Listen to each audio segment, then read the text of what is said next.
man. That just kind of captured some stuff, didn't it? It did. That was pretty thrilling, I got to say. I was pretty intrigued on that. Man, nice what job. a trip, man. Tino Valentine, captain of the Freedom, everybody. So happy to have him here in the Friedman Adventure Studio. Not an official podcast, but certainly one that we had to come down here and cover because you just completed a mind-boggling, long-range style trip on board the Freedom. Yeah, in a day and a half's time. It was our best as far as big fish trip this year, and we put together the trip in I want to say a day, less than a day. We put it out there. We had a couple things cancel out on us, and we put a day and a half trip together and got sold out real quick. And we went out there with, medium expectations and came back really fat. Oh really fat. We were fishing until 11 p.m. last night. Oh my God. And the fish really got going about 9 p.m., something like that. And this was at the very end of the day after we'd been fishing since 4 a.m. We did get one nice 200-pound quality fish in the dark. I think we went 1 for 3, 1 for 4 this morning, or yesterday morning, I should say. And we fished the remainder of the day on the anchor and looking around. We got a bunch of smaller grade. I think we ended up with 41 bluefin, 2 yellowtail, and a yellowfin tuna for our trip. And a giant lingcod, too. And I a saw that 20-pound thing was lingcod on bitchin'. the anchor. I mean, that in itself would have made me happy. You know what I mean? Yeah.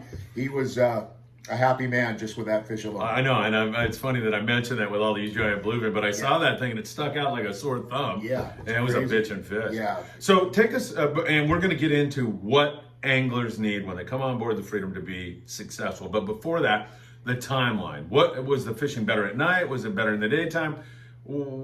Just take us. You depart at what time and travel? We departed at 8 p.m. From San Pedro on the day and a half trips. That's really what we're going to, try to start doing here, because you want to get to the grounds with some opportunity to fish in the dark. Yeah. The big fish, they seem to be biting in the dark best, and that's all on the flat fall. Guys, if you're coming out, without a question of a doubt, you want to beg, borrow, steal if you have to. 100-pound test setup, 2-speed, and you want to have fluorocarbon, probably 2 300-pound fluorocarbon, and you want to have a variety of either flat fall glow in the dark or the new knife jigs, which are really working well. We had an individual on this trip. He had, I think, a 150, a 200. And Lord knows he hooked and handed, I want to say 5, 6, 7, 30-pound fish off to other folks. I mean, the kid was just on fire. You know what I mean? Told him to go buy a lottery ticket, man. Got me in. Yeah, right, exactly. So at any rate, again, we want to leave at 8 p.m. And we got there, I want to say, at 4:30. And from 4:30 till about 6 o'clock, you have that small window of opportunity to get it done in the dark. And mind you, we only capitalized with one fish, but throughout the remainder of the day, we were on the anchor and we were catching the smaller, call it 15 to 30-pound grade. I know we did have a couple of fish that were standout, and I want to say 60, 70-pound standout on the anchor, which phenomenal. We'll take that all day long. Heck yeah. So you want to have an assortment of not only the 100-pound braid, for the big fish, but you also want to have anywhere from 25 to call it 40-pound test for the anchor fishing.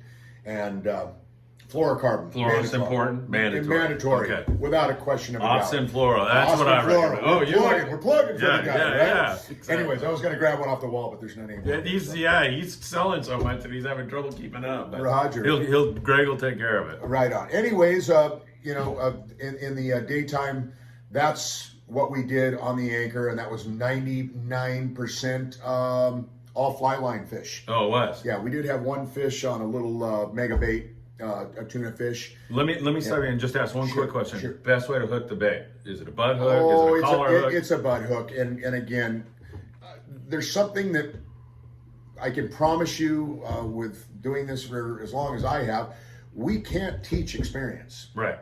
That's the one thing, and so people will say, what's the best way to hook it? And I will tell you every time, it's about hooking the bait. Mm-hmm. Trying to teach that to somebody does not come overnight, does not come in 5 trips. You have to learn by doing. By doing it. Yeah. You have to come out, you got to throw 3 million baits.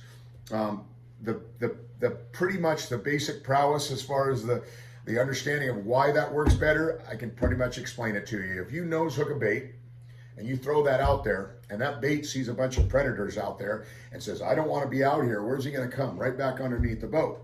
Well, you as an angler, you're trying to find out, where's my bait? So you feel slack, you put it in gear, and you wind in. Oh, there it is. Well, where are you dragging it? It's headed right back towards the boat when it's nose hooked. Right. So that's not helping you out. The whole idea is to get that bait as far out away from the boat as you can. So by butt hooking it, once you throw that bait in the water with a cast, not only will it swim down, but if it's going the wrong way, as soon as I throw a butt hook bait in the water, 90% of the time, if I don't feel it within 1 second, I'll put it in gear wind until I feel the bait, and at that point, immediately take it out of gear. Why? And it swims because back. when you wind it in, you're dragging it backwards, and when you release it, where is it going? Away from the boat. Yeah. Out to where you want it to go. Perfect. So that's the reason That is a great tip. The butt hook bait. And myself, I constantly harp on people, change your bait all day long. They get sick and tired. They go home hearing that in their sleep. Yeah. Okay. And I mean every minute or two. Me, I'm a 30-second guy. Yeah. I'll change my bait. I've heard that 30 about seconds. you, actually. And you know, I'm a bait monger. You know what I mean? What can I say? But 90% of the time, I can honestly say the bites come within the first 30 seconds. There's those options where it takes a long soak to get bit. And in the long soak aspect, it's the nose hook bait that gets bit. Because again, it's easier with that bait, with that current going out, to swim against the current if you're 300 yards out there. Obviously, a little sardine that big is not going to drag around 300 yards of monofilament. Yeah, right. With a current, no way. The other thing is also when you nose hook and you long soak, when you put it in gear and start to wind, many times you get bind on the retrieve. Whereas a butt hook, all you're wanting to do is just tear it out of the bait and somehow get your line back through the current and through all the lines and repeat process. But again, I'm one of those guys where I'll throw a bait out and I won't even get to the corner into the gill net back there of all the people fishing, because I don't want to get in a tangle. Yeah. You know, but there's guys out there, we'll tell them 314 times during a trip, change your bait. And those are the guys you see with their elbows on the rail. They don't change their bait, and 99.4% of the time, they go home with no fish. Yeah, I get that. And again, we can't teach experience. We really would like to, but we're only on the boat with you for so long. You got to work at this. You do. Yeah, I mean, you know, it's like, I'm not going to mention any names or anything else, but like I've walked in the wheelhouse of some boats, and when I see we're looking for kelp, so there's some guys that have their feet on the dash and they're drinking a cup of coffee, and I say to myself, we're screwed. And then there's the guy that's glassing and working like you. Same thing down on deck, man. As an angler, you have to work at this. You have to. It's like anything else. You know what I mean? You get the results and the reward for how much effort you put into it. And it goes from captain to crew to your passengers. And I say every night in my seminars, we're a big team. I can only bring you to the fish. You guys have to catch them. We can give you the best tips we know how, but it doesn't necessarily mean those people are going to listen or follow through with what we recommend. And a lot of times we get surprised, and there are guys that are like, well, how'd you catch that thing with a Nike tennis shoe with a hook? Damn, I need to, we need to start doing that. But very rarely does that happen. Yeah. We're out there every day, and again, we care more about catching fish than these people. Because without fish, we don't carry people, and we don't make any money. We make money inside.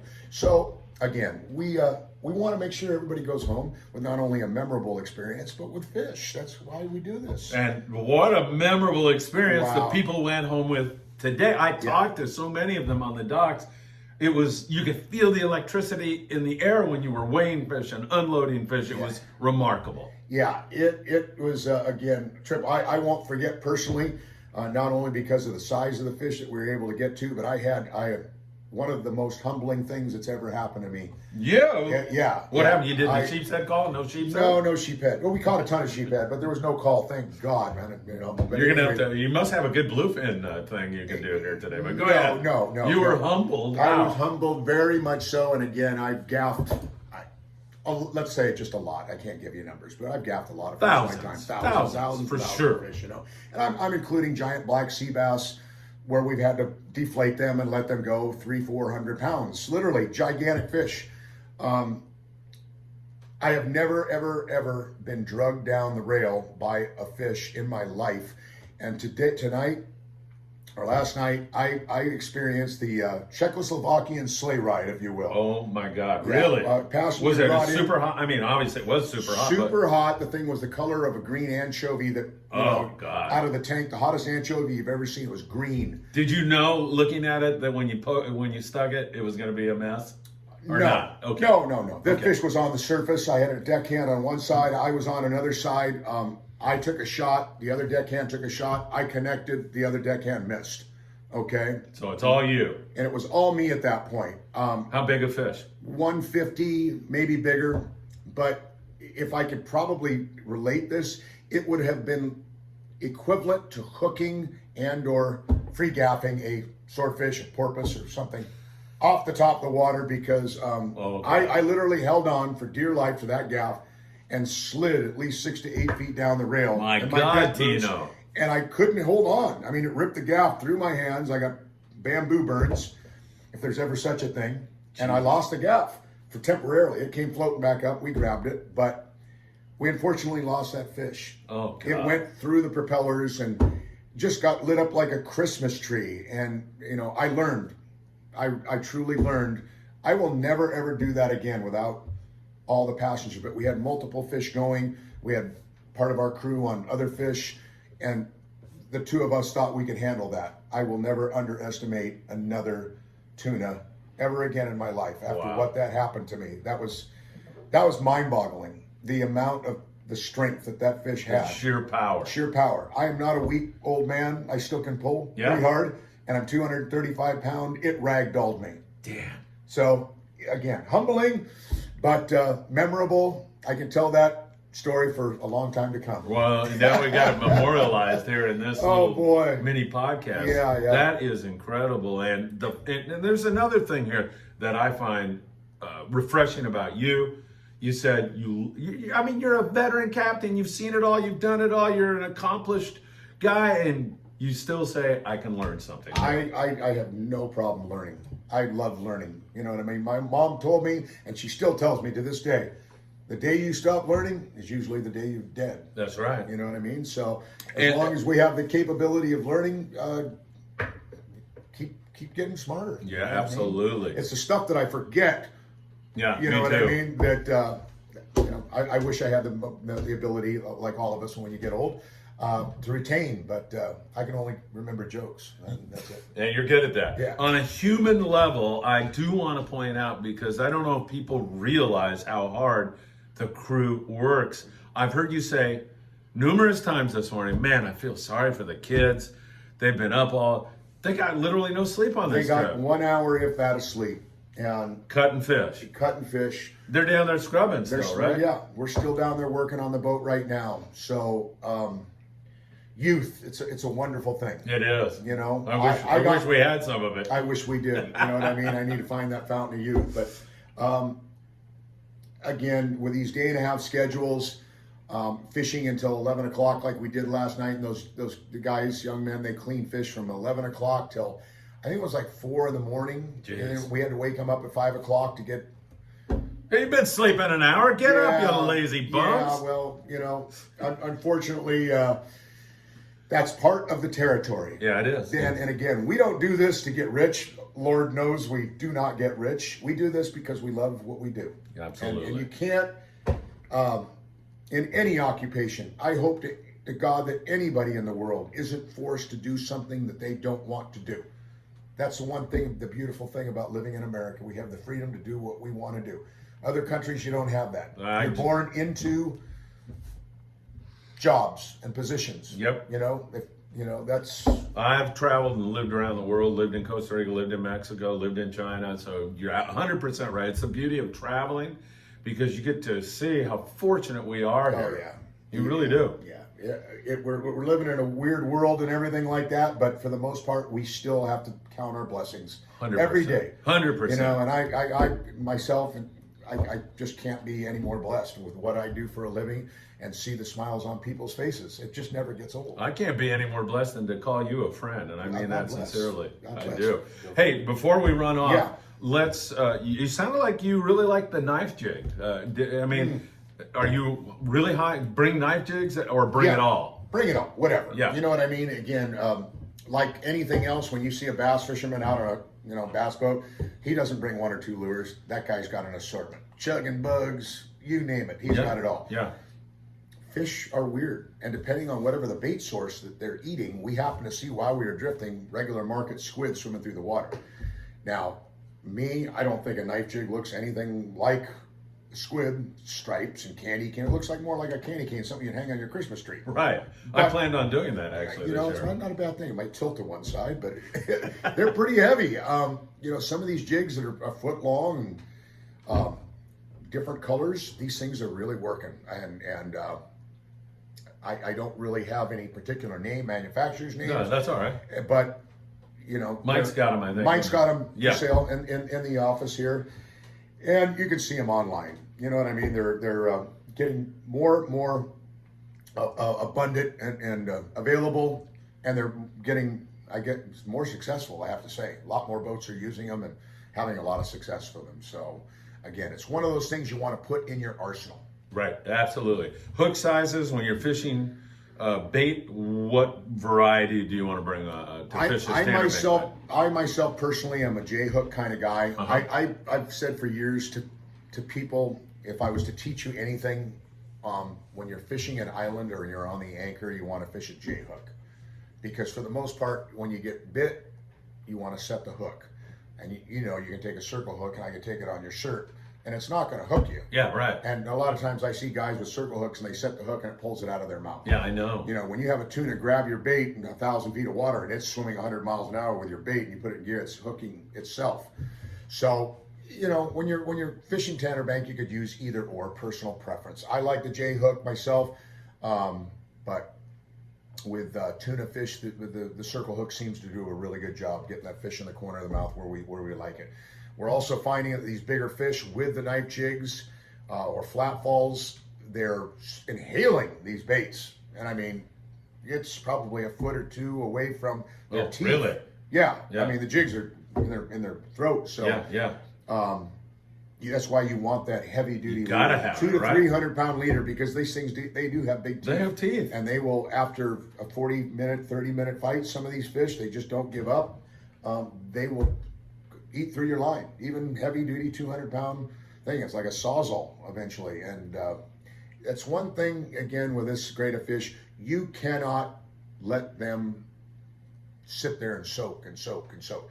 It's like anything else. You've got to pull. It's just a game of tug of war. And if you're not pulling, the longer that fish is in the water, the bigger the hole gets in that fish's face, and or the more teeth abrasion and the less chance you have of catching it. Absolutely, 100%. So heavy tackle. Heavy tackle. Essential. Yeah. As the old saying goes, don't go hunting bear with a BB gun, man. That's right. Just bring the right gear for the equation. You know what I mean? It's like anything else that you do, in construction. There's the right tool for the job. And you bring up pliers to put nails in the wood, and it's going to take you a long time. That sounds like something I'd do, actually. Yeah, so. we've all done it. Tino, finally, and I know you want to run, but and get some sleep. I want to sleep, though. I don't want to run. I know. What kind of volume did you see? In other words, did you see fish on the way home, or is the volume as incredible as I surmise it is? It is this year. It's been a different year. I'm not going to lie. It's not been a solid, nonstop productive year. We've had a lot of highs and a lot of lows. Yeah. No between question. the weather, we've been fishing the island quite a bit, between the sea lion population, which again is the most overpopulated species, bar none there ever is, I've ever seen. It's out of control, and we cannot fish in certain spots. It's unfishable. Yeah. Because of the sea lions. And unfortunately, on the overnight trip, that's what we deal with. You leave 10, get to the next spot, there's 3 waiting for you, and then you got the 10 body surfing in your wake behind, so you just accumulate them, as you go up the island. At the end of the day, you're dealing with 20 of them. God. And they all know the boats. They all know that Dinner bell, that we're bringing carnitas, so it's just what we deal with. And again, I've said this to relate to. Imagine if you owned a liquor store and every day you got robbed.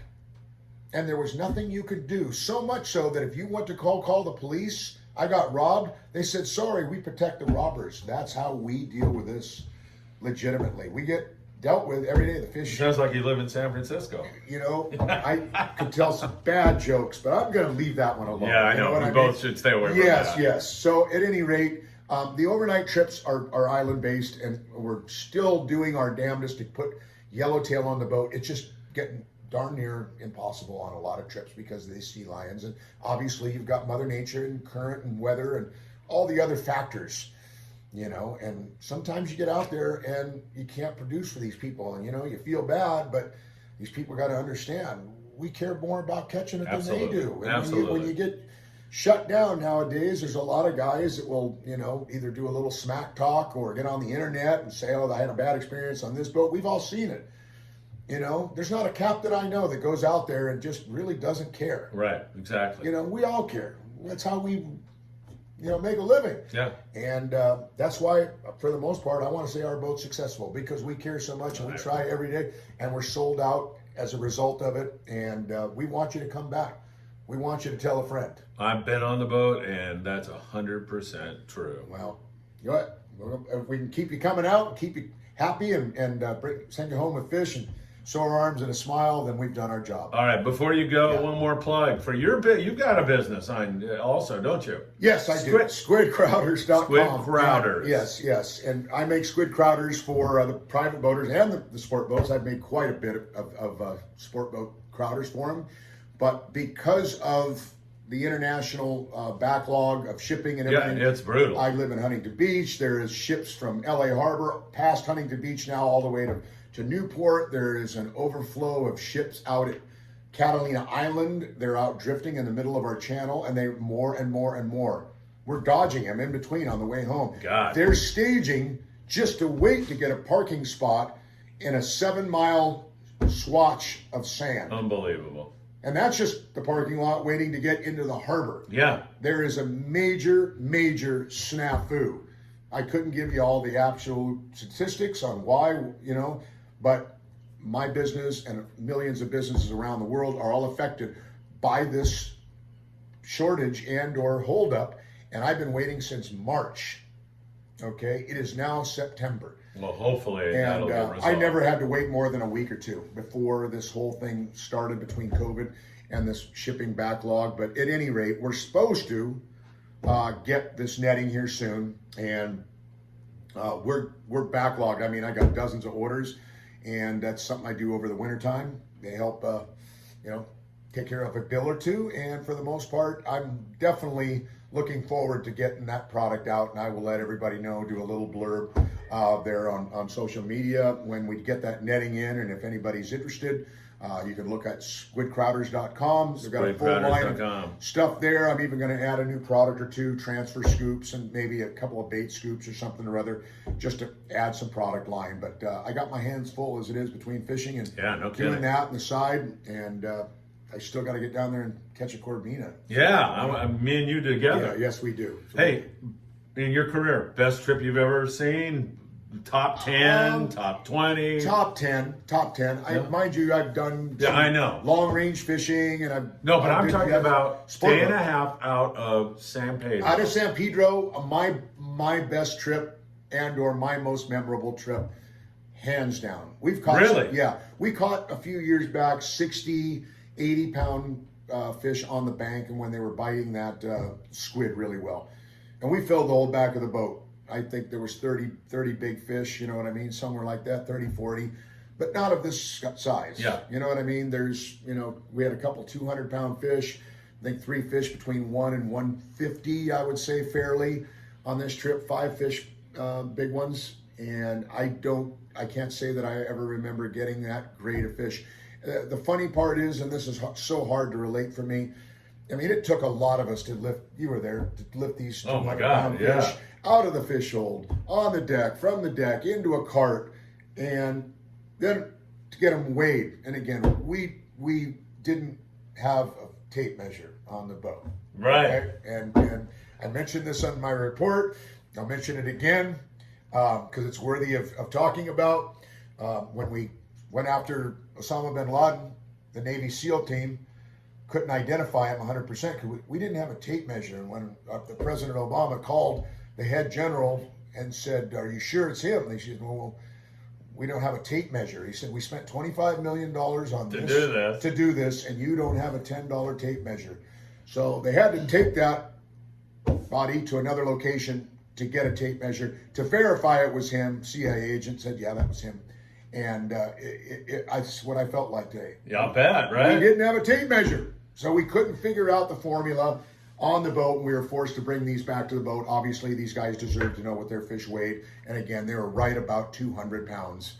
And tell you what, that was hilarious. A lot of work. Yeah, oh my God. So I'm going to make sure we go to the store and buy a couple, 2, 3 of those things so we don't ever have to do that again. Yeah, exactly. But yeah, most memorable trip when it comes to the large fish. And again, what I'm blown away at is I do understand, I think it was last week, there was another fish caught. It was 385, yes, 395. 395. Yeah. It's being submitted as a state record. So our measly little guppy 200 pounders are half the size.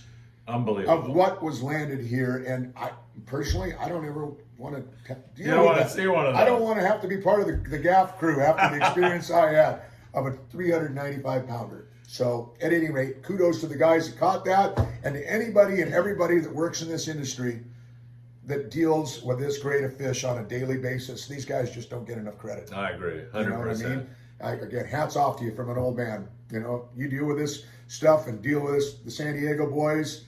Respect, because I dealt with it for one day, and you can look at my face. I'm beat up. I'm tired. I want to go home with my pillow right now. Well, that's what we're going to let you do. Tino Valentine from the Pleasure. Freedom, my friend forever. Me and you, buddy. Long time. All right. For being efficient. Cheers, folks. Let's do that. Hopefully we get a chance to see you out on the Freedom. 22nd Street Landing. Come on out and fish, guys, while the fish is biting. Hopefully this stuff sticks around October, November. Last few years we've had fish almost till Christmas, so that's all Mother Nature. Yeah. You know what I mean? It's like I've always said, it's like investing in Google and Microsoft. You don't know. Make sure you get on a trip with Tino soon, everybody. Thanks for joining us. Cheers, guys. We'll be back again on Sunday with a live show. Right on. Take care. Perfect.